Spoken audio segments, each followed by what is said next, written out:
So dito meron palang mga kainan, mga merienda, no? Mga merienda. Pwede kayo mag-merienda. Ay, matawa ako ng tawa. Tapos may bilihan dito ng ano yun? Pasalubong. Pasalubong. Uy, dito. Ha?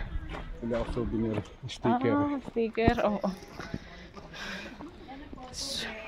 So ayan na nga. Paakyat na tayo. Ayun pala, kandila. Saan? Ayun kayo kandila. Diyan ba? Teka lang, wait lang. Ayan. Ang haba pala ng akyatin natin. Grabe. Hiningal lang ako. Ang taas naman pala ng akyatan. Sa Padre Pio.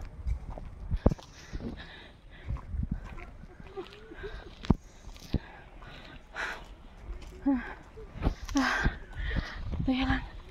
Napagod ako.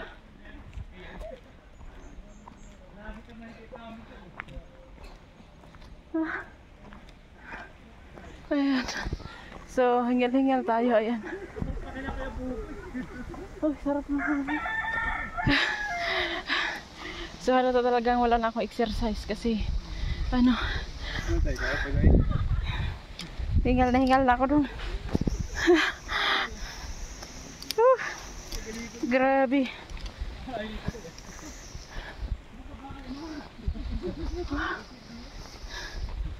Sige. Sige pa. Sige pa. Sige pa. Akyat pa.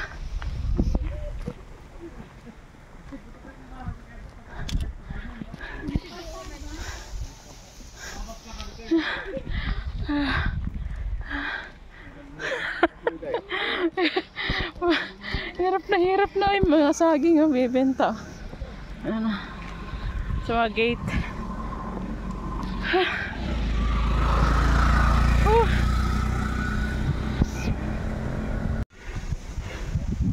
Hirap na ako dong.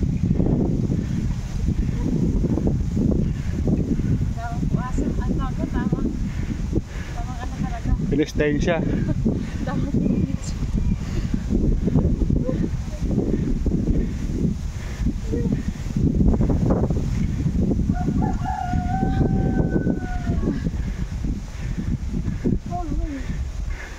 Biglang inantok.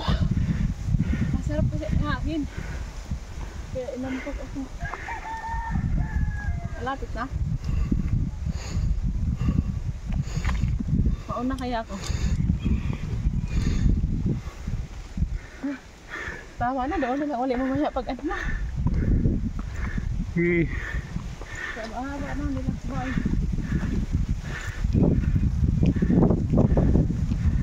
At eto na nga mga kainday, nasa kalahati na kami, paakyat doon sa Padre Pio, no? So medyo malayo siya, galing doon sa baba kung saan nakapark yung motor namin. So tamang akyat talaga at tamang pagsisi sa mga kasalanan habang paakyat ka. Kumbaga tamang pinitin siya dahil malapit na rin yung Holy Week, no? So hindi ko naman sinasabi na pag Holy Week lang tayo magsisisi sa ating mga kasalanan, no? At hihingi ng tawad. So ako talaga araw-araw kung humingi ng tawad sa aking kasalanan.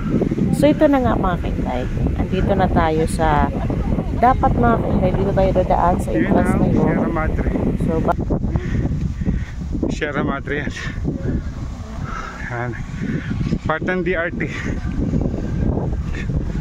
Nakasara yan mga kainday na dapat daan tayo aakyat sa steps na yan, yung mga steps dyan para mapadali yung pag-aakyat natin sa St. Padre Pio. Pero dahil nga sinarado na yan kasi noong November ay maraming nadisgrasya dyan. So kailangan natin umikot dito sa kalsada na to, no? So medyo mapalayo tayo pero okay lang mga kainday. So mga kainday, ito yung nakalagay, Padre Pio, Mountain of Healing, Barangay Paradise 3, San Jose del Monte, Bulacan. So yun po yung address dito mga kainday, no? So yun na nga mga kainday, patuloy na tayo.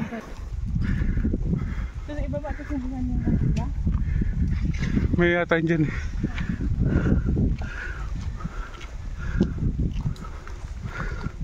Paano kayo makapapatid? picture para doon si ano. Ito tayo. Buti na, sarap ang hangin, no? Kung tirik ang araw na kapaw. Hindi, pero bakit yung kamay ni Jesus na kaya naman natin? Mas matarik yun. Diba? Mas matarik yung kaso saglit lang. 300.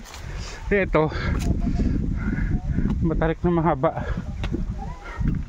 Ayun yung kamay niya, oh.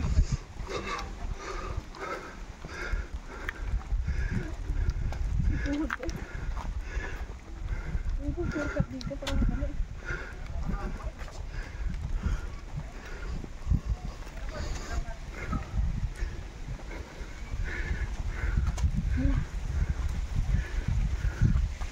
Ano day, kaya pa day? Pero kailangan ko makarating doon. Marapit na ako sa rurok ng Tagumpay. At marating na dito. Tara, balik na tayo. Dito na tayo eh. Kapasing. Dali na. Ayan na nga mga kainday, habang palapit kami ng palapit, nakaka-excite na. Kaya kahit pagod na at masakit ang mga tuhod sa kakaakyat. Ayan, tuwang-tuwa na ako mga kainday at niloloko pa nga ako niloloko pa nga ako ng aking asawa. Na babalik na raw kami. Sabi ko, nako hindi, malapit na ako sa rurok ng Tagumpay. So walang atrasan na to, andito na tayo, tuloy-tuloy ang laban, no? So dito mga kainday, bago ka makarating sa entrance ay may mga tindahan dito. So may souvenir shop dito sa mga gustong bumili. Meron din naman doon sa ibaba. Tapos meron din dito sa itaas. So bahala na kayo kung saan kayo bibili pag pumunta kayo dito. Sa ibaba ba o sa itaas mga kainday, no? So talagang nakakamangha talaga ang view dito sa itaas mga kainday, no? So ayan na nga, palapit na lang palapit kami dito sa entrance, no? Ayan, may mga aso pero hindi nangangagat yung aso. So, at eto na nga mga kainday, papasok na tayo doon dito sa loob, no? Ayan, so nakalagay dyan, silence please, bawal maingay mga kainday, no? Tsaka bawal po dito naka-sleeveless mga kainday at tsaka naka-shorts. Pagpasok mo mga kainday, yan agad yung makikita mo. Ayan, teka lang, ayan, yung mga santo dyan na nakalagay, yan ang makikita mo kaagad pagpasok mo. So, dito sa kabilang side mga kainday, ayan, andyan yung si Mama Mary, ang laki.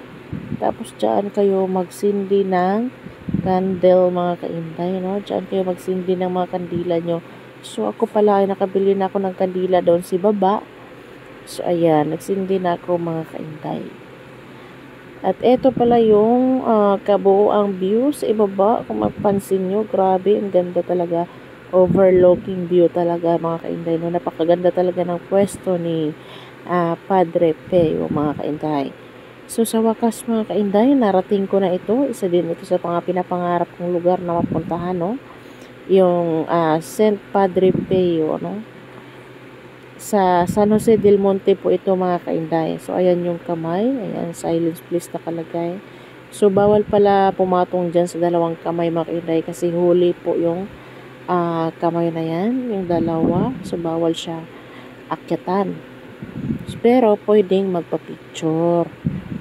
At ito, ayan yung view. At ito naman si St. Padre Pio mga kainday.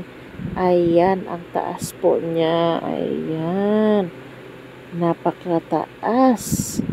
At ayun na nga mga kainday, bago ako umuwi, ayan, nagsabit ako ng rosary mga kainday. Ayan. Sinabit ko po yung rosary. Ayan. So, kung napapansin nyo, napakadaming rosary mga kainday, no? Kasi pati doon sa sindihan ng candle, maraming rosary kasi marami po talaga nagsasabit ng rosary dyan mga kainday. Ayan, si Padre Pio po ay mahilig po sa rosary. So ayan po sa akin, color white. So makakabili din po kayo dito ng rosary. Ayan, may bilihan dyan yung bago tayo pumasok. So yun lang po mga kainday. God bless po sa ating lahat.